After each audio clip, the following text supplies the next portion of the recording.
मंडली उठेंगे उद्देश्य वचन हम। प्रेतों के कार्य अध्याय 9 पद संख्या 36 से 41 तक, जिसमें ऐसा लिखा हुआ है। याफा में तबीता अर्थात दोरकास नाम एक विश्वासिनी रहती थी। वह बहुत से भले भले काम और दान किया करती थी। उन्हीं दिनों में वह बीमार होकर मर गई और उन्होंने उसे नहलाकर अटारी पर रख दिया, इसलिए कि लूदा याफा के निकट था।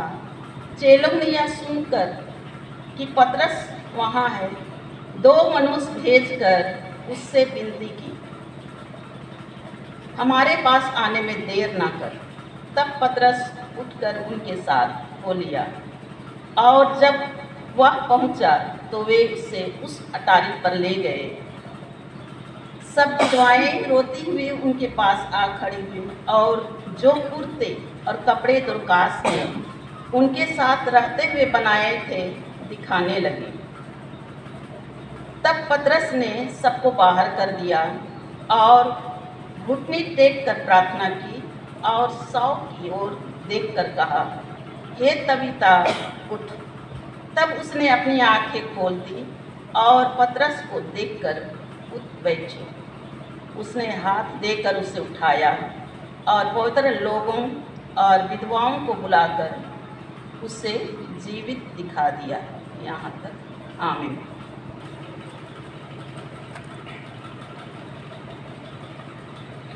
आज के इस पाठ वचन में हम लोग सबको सुने कि याफा एक शहर था जो बहुत ही सुंदर शहर था। याफा का नाम ही सुंदर है, और जैसा शहर का नाम था वैसा ही सुंदर, विकसित, उन्नतशील व आशीषित शहर था। और इसी शहर में दोरकास नाम की महिला रहती थी।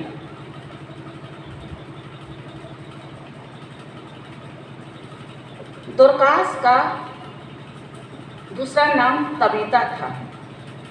तो उस महिला को 2 नामों से पुकारा जाता था।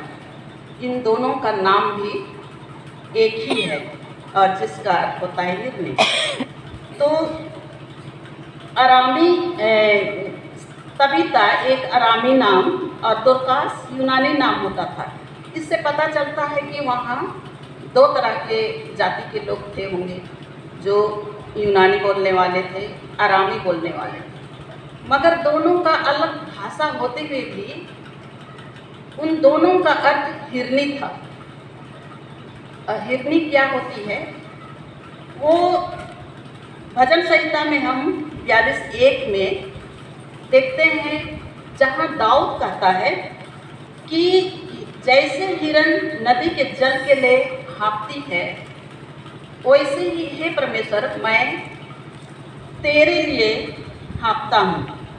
तो तबीता परमेश्वर के लिए हिरनी की जैसे चाहत रखने वाली महिला थी। ये साधारण महिला थी, सिलाई कढ़ाई करती थी और अपना जीवन गुजर बसर करती थी। बाइबल में इस बहन अर्थात तबीता के संबंध में यह बताया गया है, इससे स्पष्ट होता है या गवाही दी गई है कि तबीता एक विश्वासिनी महिला थी। और विश्वासिनी कहने का मतलब है वह यीशु की चेली थी। क्योंकि हम लोग बाइबल में देखते हैं तो किसी भी महिलाओं में से जो भी महिलाएं हैं, महिलाओं में से किसी के लिए विश्वासिनी शब्द का प्रयोग बाइबल में नहीं हुआ है। हाँ, जो प्रभु में बाद में आई, ग्रहण की, वो विश्वासी बनी, वो अलग बात है। लेकिन इसमें बाइबल तबीता के लिए कहती है कि वह विश्वासिनी थी।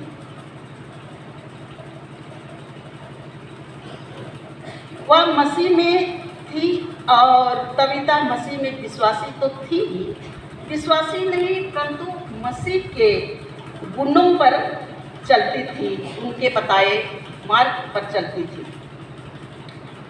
तो प्रभु यीशु मसीह यीशु के राज का प्रचार ही नहीं करते थे, परंतु उसकी दया और प्रेम को भी सब लोगों के बीच में बांटते थे। बीमारों की सेवा करते थे, महिलाओं को समाज में मान सम्मान देते थे, रोगियों के संग रहते थे। इसी प्रकार तबीता भी जिस प्रकार यीशु मसीह का कार्य हो रहा था, वो अपना सेवकाई दे रहे थे, उसी प्रकार तबीता भी यीशु के जैसे ही अपने गुणों को लिए हुए यीशु के राज, परमेश्वर के राज का प्रचार में सहयोग देती थी।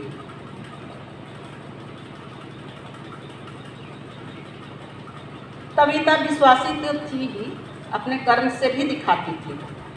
तो यूहन्ना 2:6 में कहा गया है कि जो कोई यह कहता है कि मैं उसमें बना हूँ, उसे चाहिए कि वह स्वयं भी वैसे ही चले जैसा यीशु मसीह चलता था। तो हम लोग ऐसे भी अपने साधारण भाषा में बोलते हैं कि हाँ विश्वासी हैं। तो कैसा विश्वासी? जब हम लोग उसके बताए गए मार्ग के अनुसार अपना जीवन को में नहीं चलते हैं, तो विश्वासी कैसा रहा? इसलिए यीशु मसीह जैसा सेवकाई में अपना काम किए सबके बीच में, उसी तरह से हम लोग को अपना जीवन में विश्वासी होने का जो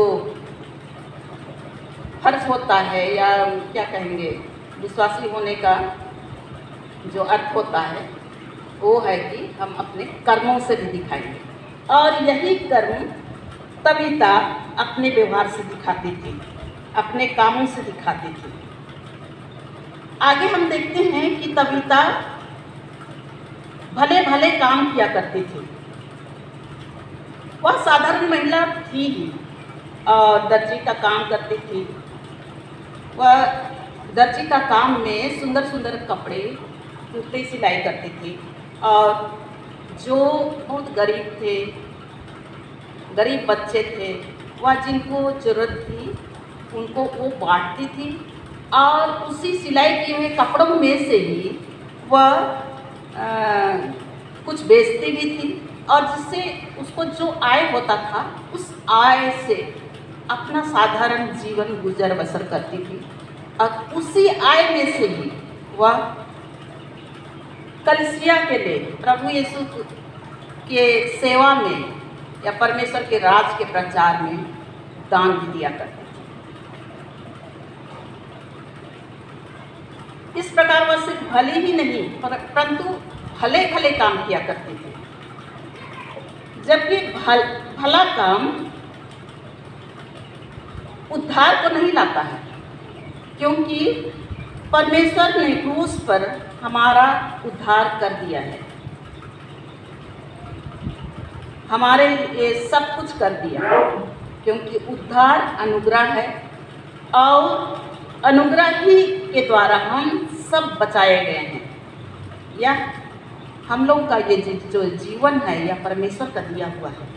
और इसलिए दूसरा कुरिन्थ में देखेंगे 5:15 में पौलुस प्रेरित क्या कहते हैं कि और वह इस निमित्त सबके लिए मरा कि जो जीवित हैं वे आगे को अपने लिए ना जिए, परंतु उसके लिए जिए जो उनके लिए मरा और फिर जी उठा। तो हम प्रभु यीशु क्रूस मृत्यु के द्वारा नई सृष्टि बने ही हैं भले कामों के लिए। आगे देखेंगे कि तबीता उन्हीं दिनों बीमार होकर मर गई।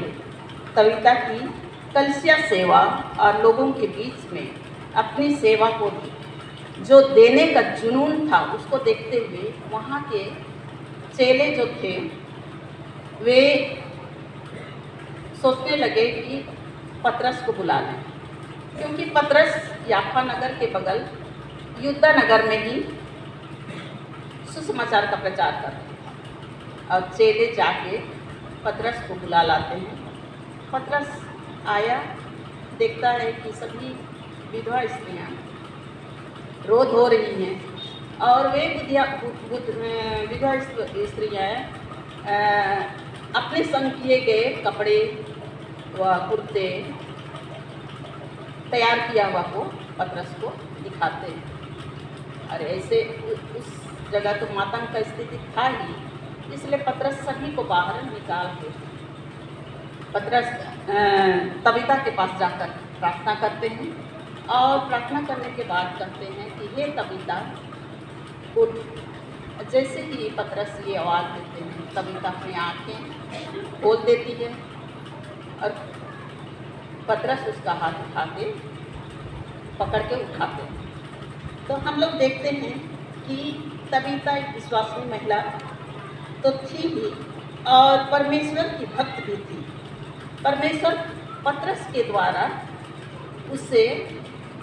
उससे सामर्थ्य देते हैं, पतरस को सामर्थ्य देते हैं और पतरस उस तबीता को मृतकों में से जिलाते हैं। तो परमेश्वर यहाँ देखते हैं कि परमेश्वर अपने भक्तों को कभी नहीं छोड़ते हैं। ऐसे भी बाइबल कहता है कि परमेश्वर की राज और धर्म की खोज करने वालों को किसी तरह की कोई घटी नहीं होती है। हमेशा परमेश्वर उनके लिए सहायता करने के लिए तैयार रहता है।